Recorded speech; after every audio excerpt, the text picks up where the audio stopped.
शंभू केशव नगर में अपनी माँ और बहन के साथ रहता था। वे वहाँ के राजमहल में छोटा मोटा काम करके जो मिलता था उससे अपने परिवार का गुजारा करता था। वे बड़ा मेहनती, ईमानदार और बुद्धिमान था।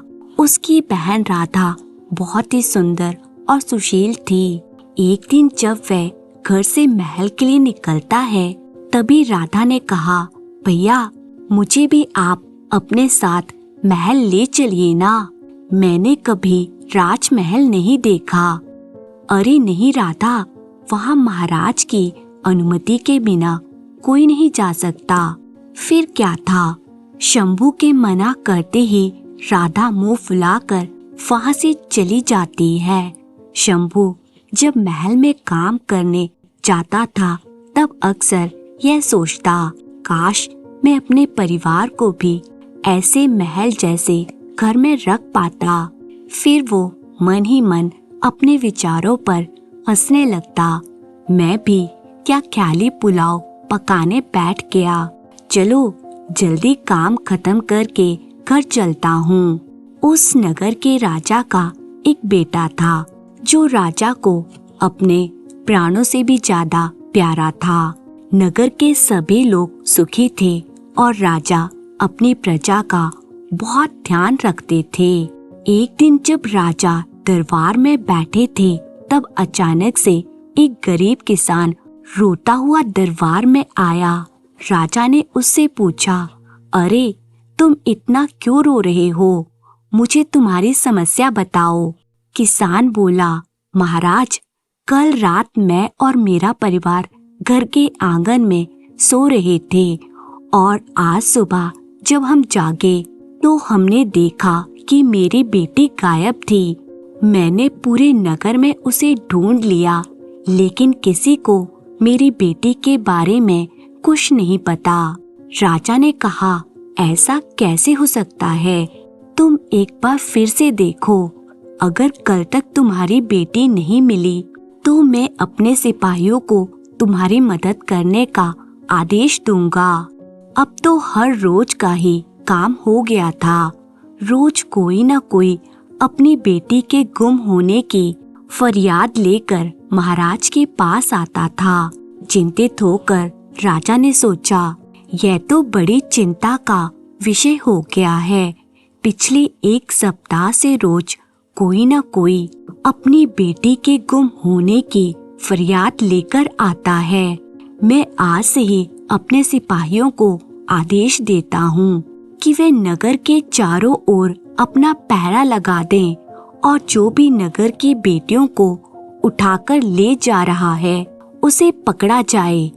उस दिन महाराज ने नगर के आसपास कड़ी सुरक्षा का बंदोबस्त करवा दिया ताकि कोई भी अनजान नगर में आए या नगर से बाहर जाए उसकी अच्छे से जांच की जाए और कोई भी जांच के बिना न जा सके। इतनी कड़ी सुरक्षा के बावजूद भी दूसरे दिन एक किसान फिर आया और कहने लगा, महाराज मेरी बेटी को कोई उठा ले गया है, मेहरबानी करके मेरी मदद कीजिए।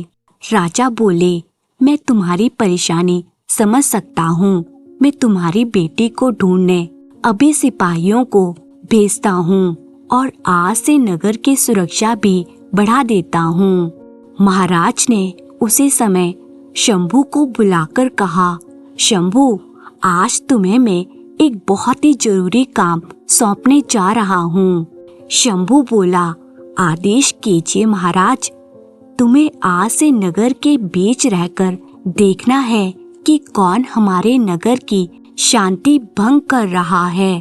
तुम चाहो तो इस काम के लिए अपने दोस्तों की भी मदद ले सकते हो, लेकिन यह पता करो कि आखिर कौन है जो हर रोज हमारे नगर की बेटियों को गायब कर रहा है। जो आज्ञा महाराज। ऐसा कहकर शंभू नगर में चला जाता है और रात के पहरे की तैयारी करता है। शंभू रात में छुप छुप कर घूम रहा था।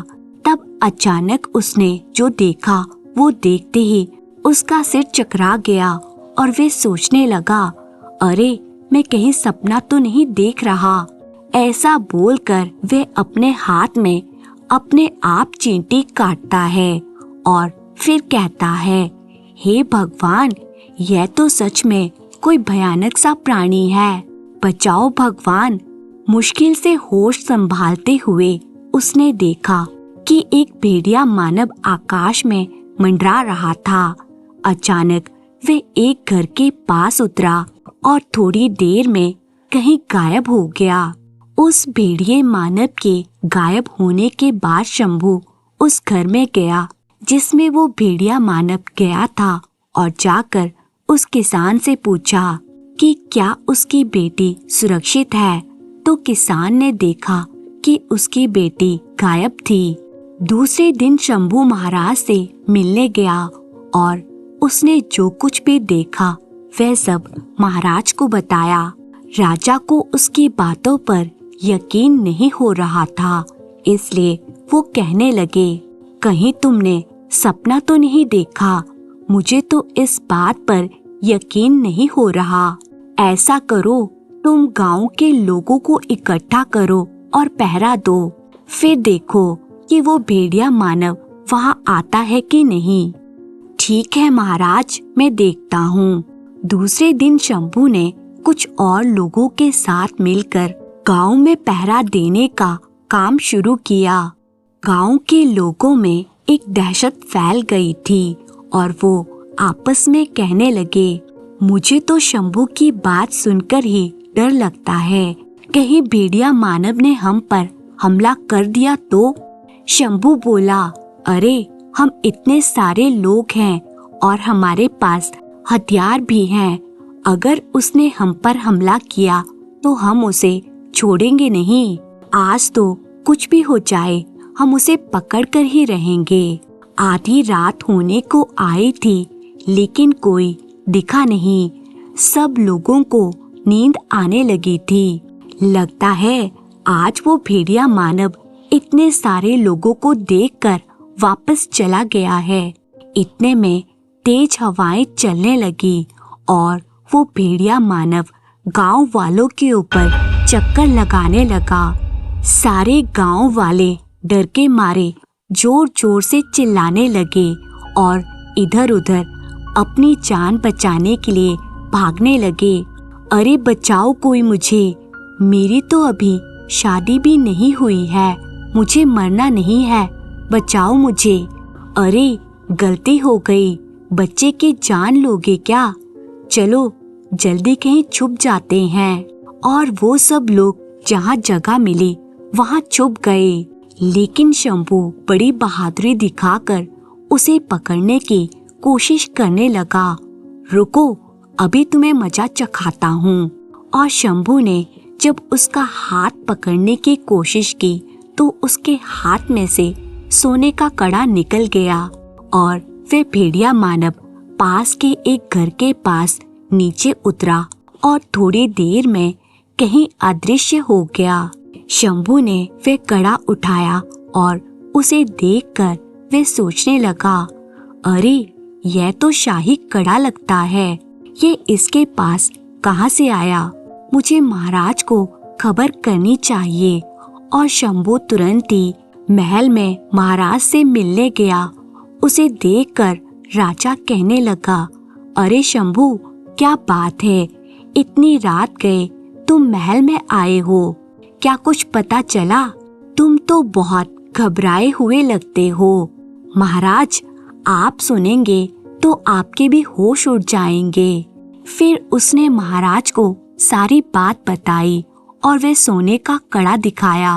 वे कड़ा देखकर राजा कहने लगे, अरे यह तो राजकुमार का कड़ा है, ये भेड़िए मानव के पास कैसे आया?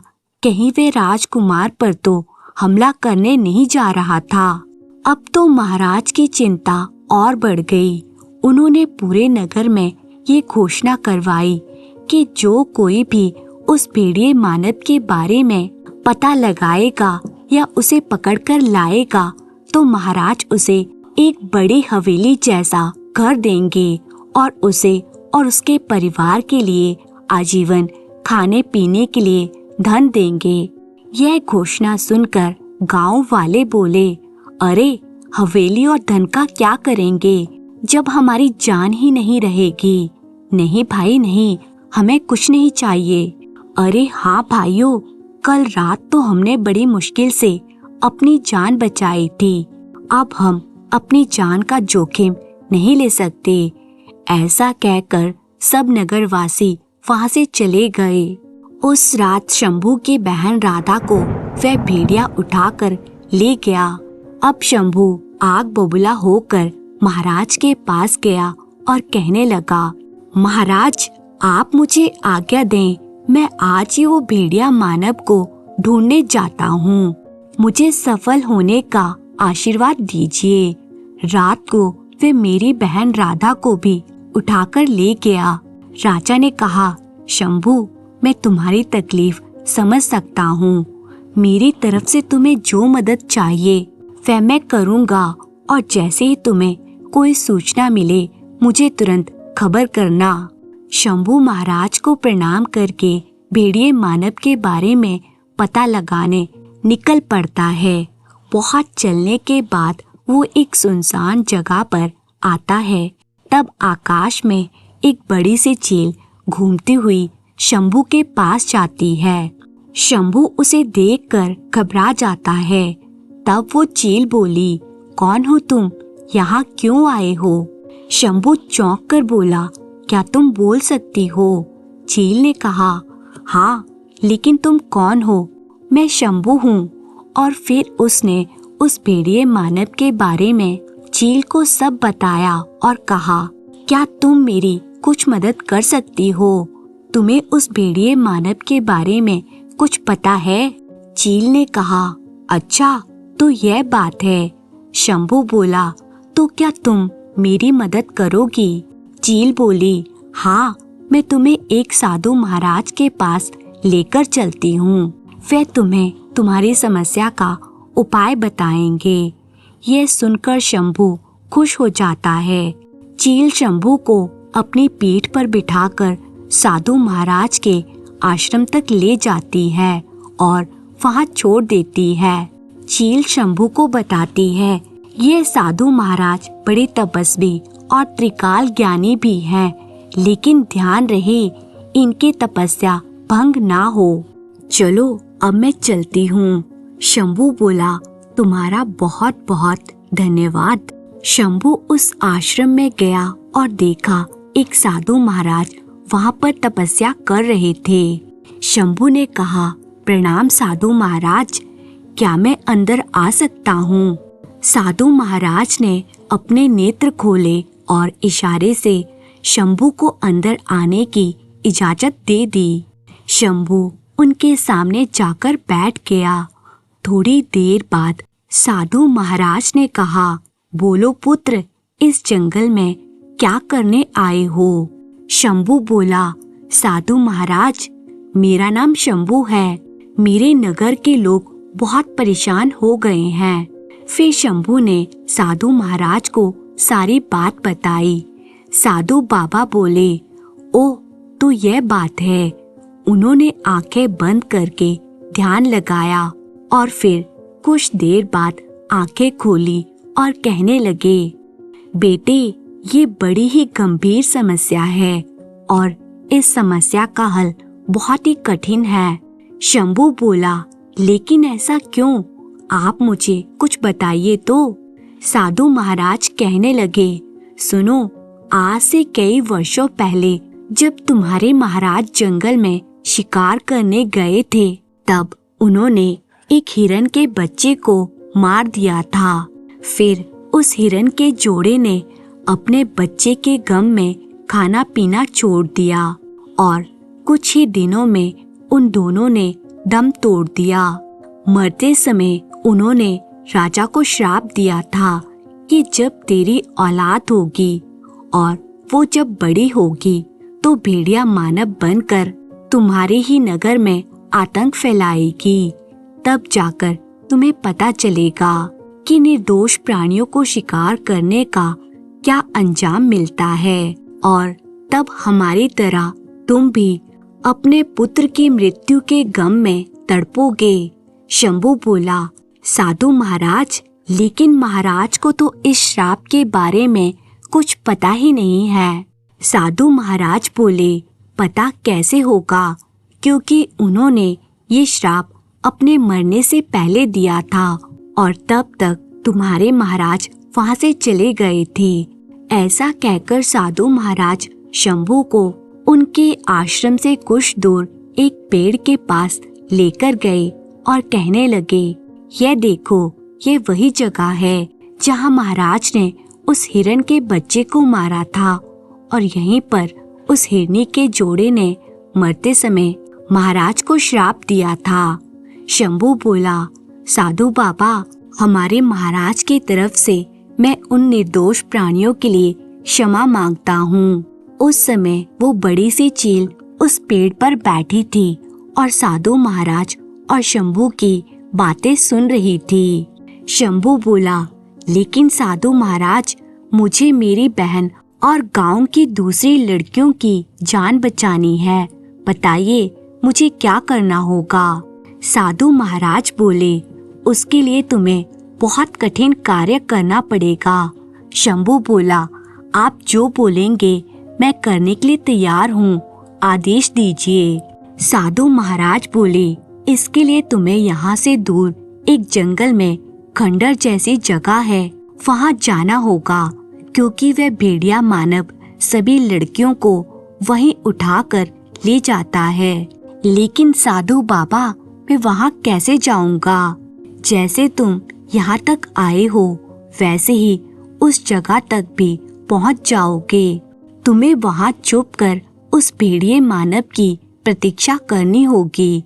शंभू बोला, अगर उसने मेरे पर हमला कर दिया तो? साधु बाबा बोले, उस भेड़िए मानव के प्राण उसकी पूंछ में है, तो तुम्हें उसे मारने के लिए उसकी पूंछ काटनी पड़ेगी। शंभू बोला, लेकिन वह तो राजकुमार हैं, मैं उन्हें कैसे मार सकता हूँ? तुम्हारे पास और कोई चारा नहीं है। पता नहीं जब तक तुम वहाँ पहुँचोगे वह और कितनी बेटियों को उठाकर ले जाएगा। वो भेड़िया अमावस्या के दिन सबसे ज्यादा ताकतवर हो जाता है और पूर्णिमा के दिन सबसे ज्यादा कमजोर हो जाता है। उस दिन वो अपना शिकार करने नहीं जाता है। पूरे महीने में एक ही दिन वह सबसे ज्यादा कमजोर होता है। तुम्हें उसी समय का फायदा उठाकर उसे मारना होगा। शंभू बोला, मुझे आज्ञा दीजिए बाबा, मैं उस भेड़िए मानव को मारने के लिए चलता हूँ। साधु बाबा बोले, एक बात याद रखना, तुम्हें उस भेड़िए मानव की पूंछ काट कर यहाँ लेकर आनी है और इसी स्थान पर वह पूंछ रखनी है। शंभू बोला, लेकिन क्यों? तभी उस हिरनी के जोड़े की आत्मा को शांति मिलेगी और उन्हें मुक्ति मिलेगी। ठीक है साधु बाबा। शंभू साधु महाराज को प्रणाम करके वहाँ से निकल जाता है। शंभू साधु महाराज के बताए हुए रास्ते पर चल पड़ता है। तब रास्ते में एक बहुत ही डरावनी जगह आती है और वह सोचता है, यह तो बहुत ही भयानक जंगल लगता है, मैं यहाँ से वापस नहीं जा सकूंगा। हे भगवान, मेरी मदद कीजिए। तभी वह बड़ी सी चील वापस वहाँ पर आती है। शंभू उस चील से बोला, क्या तुम मेरी इस भयानक जंगल से बाहर निकलने में मदद करोगी? चील ने कहा, इस जंगल में बहुत ही खतरनाक जानवर रहते हैं और वे तुम पर कभी भी हमला कर सकते हैं। तुम मेरी पीठ पर बैठ जाओ, मैं तुम्हें इस जंगल से उस पार लेकर चलती हूँ। शंभू बोला, तुम्हारा फिर से धन्यवाद, लेकिन तुम मेरी मदद क्यों करती हो? मैं तुम्हारे क्या काम आऊंगा? चील बोली, वह तुम्हें बाद में पता चल जाएगा।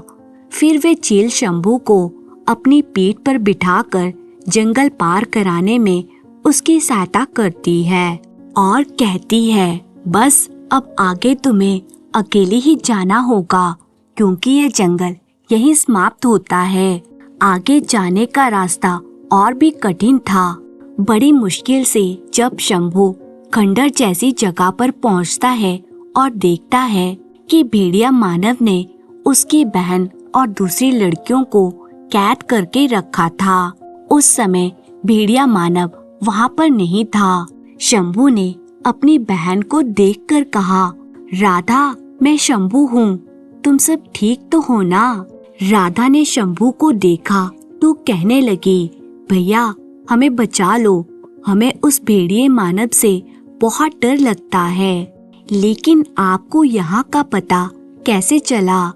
शंभू ने उसे सारी बात बताते हुए कहा, राधा तुम थोड़ा सब्र करो, मैं यहाँ छुप कर उस भेड़िए मानव का इंतजार करता हूँ, लेकिन तुम कुछ बोलना मत। ठीक है भैया, अपना ध्यान रखना। फिर शंभू वहाँ छुप कर बैठ गया। उसने चुपके से देखा कि थोड़ी देर में वो भेड़िया मानव गांव की एक और लड़की को उठाकर ले आया। शंभू उस लड़की को पहचान गया कि यह तो पड़ोस वाले राम चाचा की पोती है।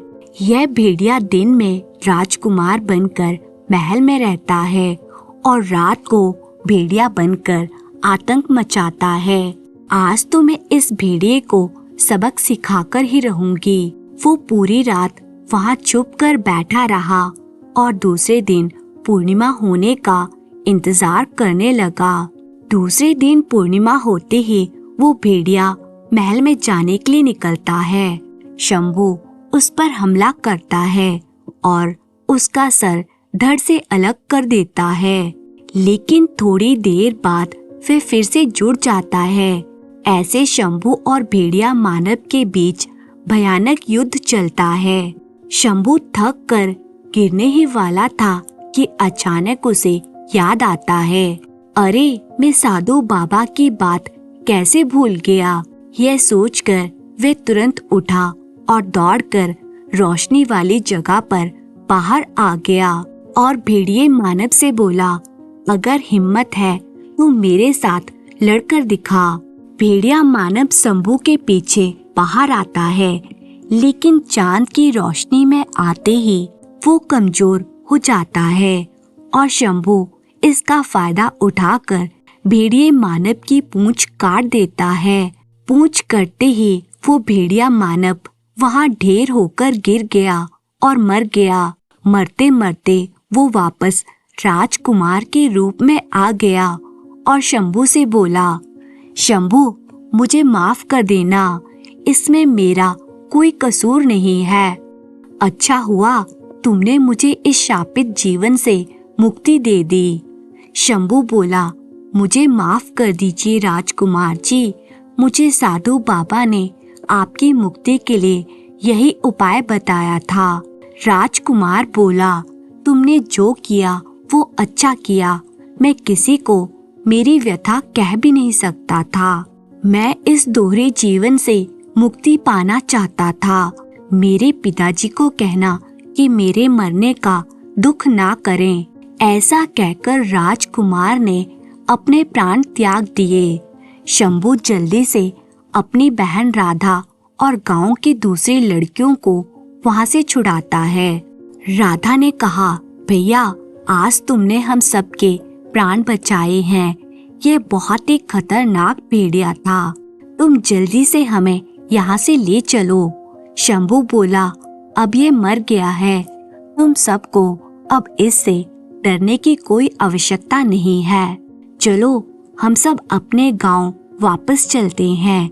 ऐसा कहकर शंभू सबको लेकर अपने गांव वापस जा रहा था।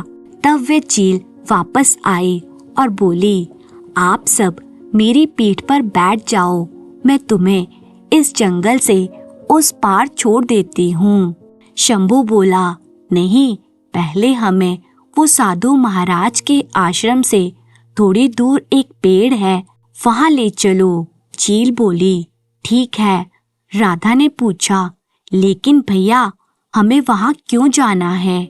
शंभू बोला, मैं तुम्हें वहाँ जाकर सब बताता हूँ।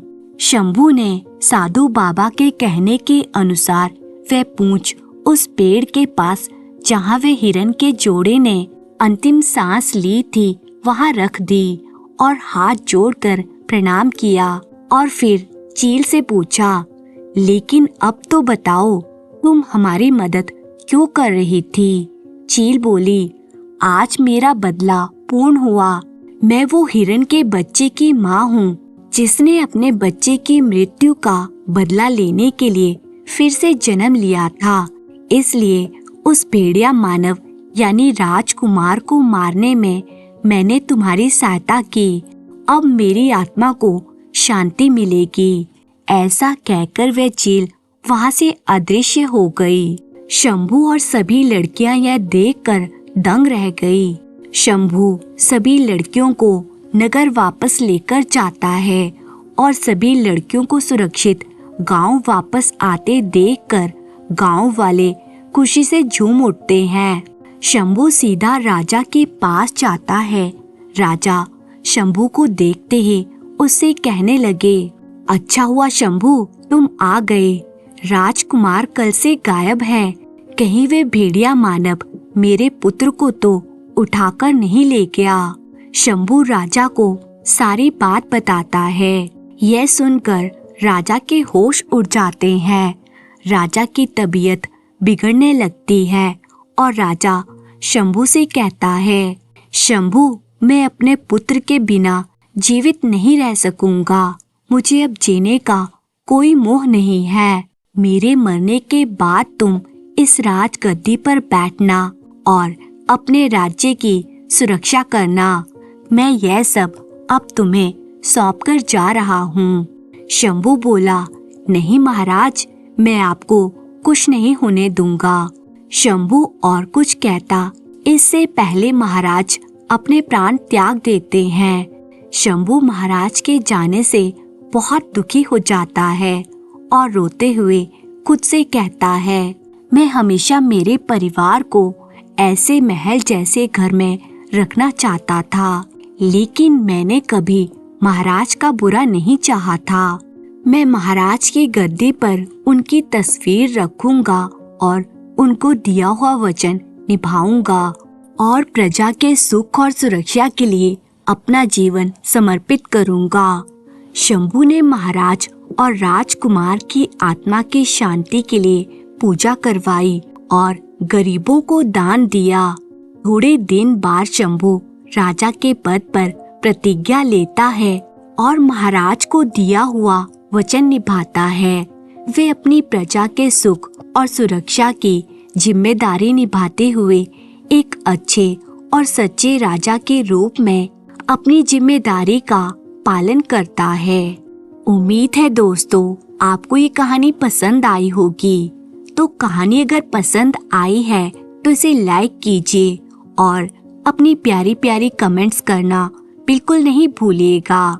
तो इसी तरह की कहानियाँ देखने के लिए मेरे चैनल दिव्या सागर स्टोरी को सब्सक्राइब कर लीजिए। आपका बहुत बहुत धन्यवाद।